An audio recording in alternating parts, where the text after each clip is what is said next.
Hey guys.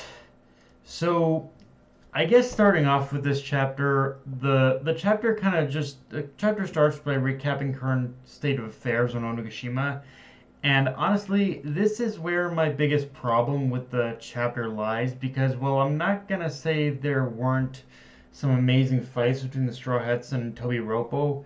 By Oda kind of drawing attention to the last three fights specifically, it did make me realize those were kind of the weakest fights in this in the Wano arc in terms of the Straw Hats versus the Tobi Roppo.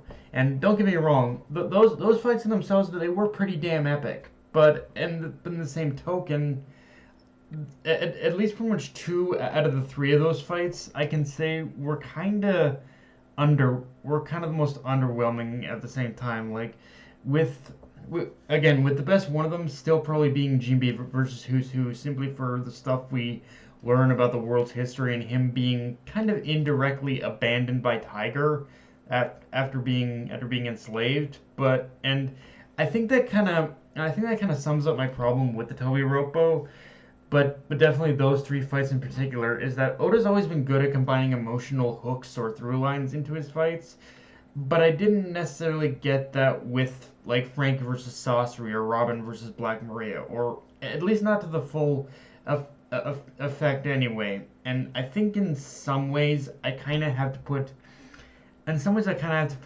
blame on the time crunch Oda set for himself with Kaido's plan of making Onigashima the new capital of Wano.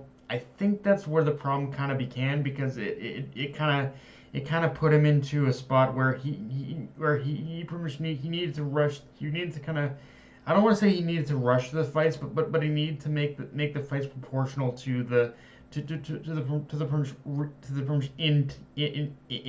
in world time that they had. I think so. Yeah, I think that really just kind of hindered him a bit. I think. Um, with that said, I like how, in a lot of ways, this chapter served two purposes with the fights going on. The first was to buy Zoro the precious few minutes he needed to recover, and also showing just our side essentially cleaning up the rest of Kaido and Orochi's forces. That at the end of the day, that really was what this chapter was about when you get down to it. Of course, when Marco jumps in between King and Zoro, we learn a little. I think this is new information we get, but we learn more about King's race, which is that he's part of a forgotten group that stood atop the Red Wall, aka the Red Line.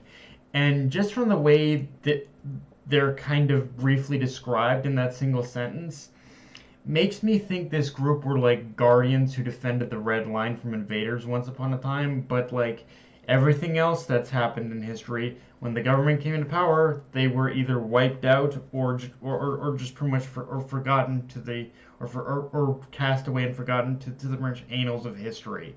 Again, we only get little snippets from what I can glean from Marco's just little conversation with King. That seems to very likely either them being killed by the government or being cast aside is more than likely the case. Um, the other thing, though, I found interesting about this chapter is just how desperate King became to make sure Zoro didn't recover or even survive. Like, he pretty much knew the moment it happened, it was game over. And that in itself is showing King's recognition that at this point Zoro has fully mastered Enma in the same way Luffy has full control of his Row now. Which yeah, obviously the big thing to talk about is Zoro and Sanji's tag team attack, like taking out King and Queen. Which, e- even though I do like seeing these two having individual and separate victories, there is something to be said about Zoro and Sanji teaming up to deliver the finishing blow on an enemy slash enemies. That feels so quintessentially classic One Piece, even more than them like fighting one on one.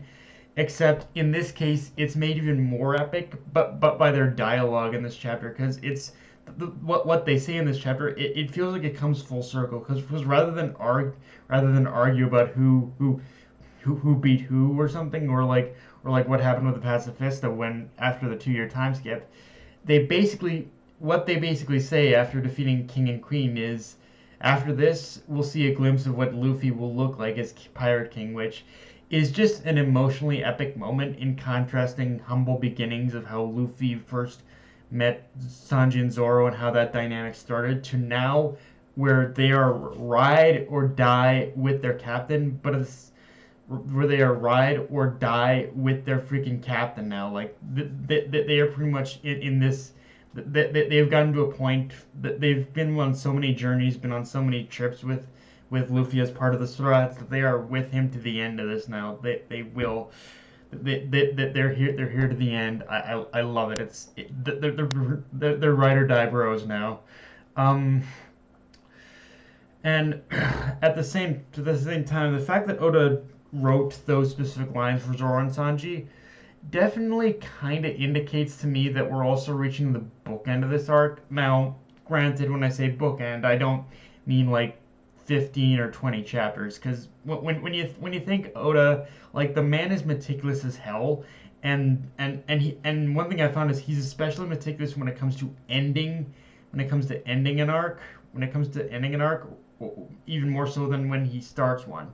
So honestly, I think I'd probably, if I were to make an educated guess, I'd probably say 30 to 35 chapters is what we have left of this arc, honestly. But because obviously we still have yet to see Momo throw his hat into the ring and we still have to learn what's becoming of him, like becoming an adult kind of thing. That's the one thing I really want to know too. Like, and just in general, we are reaching a point where the walls are closing back, where everyone is gathering together, and the walls are kind of slowly closing back in on Kaido. Now, the big question is whether or not this happens before Onigashima falls on the capital. And honestly, this, like the whole thing with Onigashima falling out of the capital, it's turned into such an anything goes situation that at best case scenario for me right now, I'm thinking this is going to be a win the battle but lose the war kind of scenario. Like that's the thing I'm kind of landing on right now. Um, but but I suppose if I did have one other major criticism with this arc, with this chapter, I suppose it's that is that we didn't really get much. We didn't really focus on what was going on with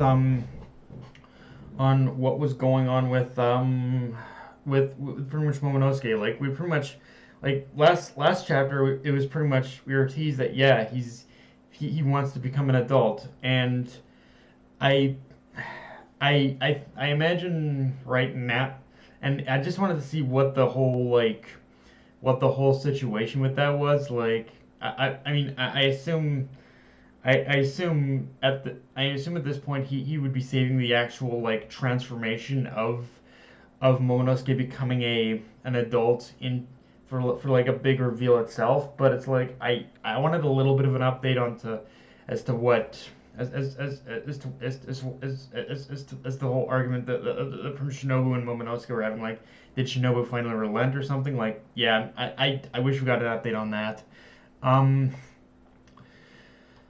Also, quick aside, but kind of going back to something I said about this chapter being a bit of a cleanup chapter with everyone just kind of just kind of cleaning up the human trash of like Kaido's forces and all that. Um, one moment I loved in this regard of seeing the alliance just kind of like corral all of Kaido and Orochi's forces is the moment in which Neko Mamushi mollywops Perospello. Like that was an absolute chef's kiss moment that I have been waiting for to see happen ever since the end of Whole Cake Island. Like Perospero, you useless candy-coated piece of shit. You deserved every little bit of that shit. Like I'm sorry. Like to me, like we often talk about the annoying characters of One Piece. We talk about Buggy. We talk about I guess like Nami. Some people think she's annoying, but it's like to me the most annoying character to this day for me is is fucking Perospello. Like that guy is the most annoying character in One Piece to me, and oh my god, that was beautiful amounts of karma just hitting him like a fucking truck, and I loved it. Like, yeah, I'm sorry, I loved Pedospedo getting his ass whooped. Um, and and yeah, I can't I guess I can't go without mentioning Hawkins because Hawkins went pretty hard in this chapter. In fact, it wasn't until reading this chapter that I finally realized Hawkins' power in concept really kind of destroys the old shonen cliche of telling your opponent how your power works because that's exactly what he did. But by telling Killer by Hawkins telling Killer that he linked his Straw Doll to Kid, he basically told him how to defeat him, but also put him in a situation where he'll be taking Kid down as well. Like it's kind of the perfect rejection of the whole yeah, this is how my power works kind of thing. But of course, I also love how Killer was so accepting of the circumstances because it shows that he knows Kid well enough to the point that Kid would probably rather die than be used as a pawn to drag Killer down. And in some ways, the same goes for Killer. Like it's a very it's a very weird mutual relationship where they trust each other's judgment even when it comes to situations where they pretty much know that one may end up killing that one may end up killing the other. Like it's kind of like they're almost like a deterrent for each other in some ways. Um, but yeah, guys, that's pretty much all I got for this review. Enjoy the video, like, comment, subscribe. I'm on Twitter, Analyst, Crunchyroll. Be sure to hit the notification bell, hit the subscribe button, and just share it around, guys. Dead Knight Anime, signing off. Later, all.